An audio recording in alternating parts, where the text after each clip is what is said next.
Brady can go about his business. And it's okay, then I'll move on to my questions to other people on the panel. Okay, thank you very much. Mr. Smith, last time you were before us to discuss this reconciliation bill, we still hadn't received a full score from the Congressional Budget Office.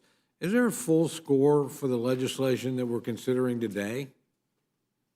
Ranking Member Cole, it's a practice that's happening quite regularly in the House of Representatives. No, there is no CBO score on this bill that was passed out of the Senate. There was a CBO score over a week ago, but it has not included the numerous changes that were done during the vote-a-rama in the Senate that had tens of billions of dollars of changes. So we will be, if this bill were to pass, we're passing something we really don't have a full score on. Is that correct? That's completely correct. Okay, and also, I'm thrilled my Democratic colleagues finally come to the realization that inflation is a real problem because they've put that in the title of the bill. Was there anything in this bill that actually addresses inflation, that actually would lower this extraordinary 40-year high that we're in right now? Mr. Cole, I would say that they definitely named this bill the wrong name.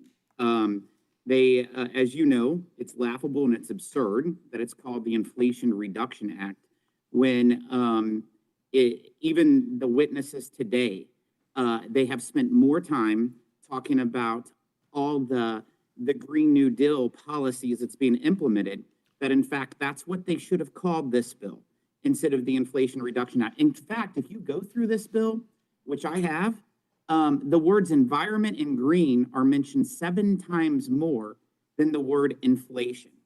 So that's clearly what they should have called it. But if you even take the word of Penn Warden, or if you take the word of over 230 different economists, and even the Congressional Budget Office, which is supposed to be the official scorekeeper for Congress, they will say that this bill won't reduce inflation. And in fact, with its hundreds of billions in near spending, it will increase inflation in some aspects. And even Bernie Sanders has kind of agreed with us whenever he was giving his takedown of the legislation on the over the weekend. So it definitely should be called the Green New Deal instead of the Reduction Inflation Act. Yeah, well, personally,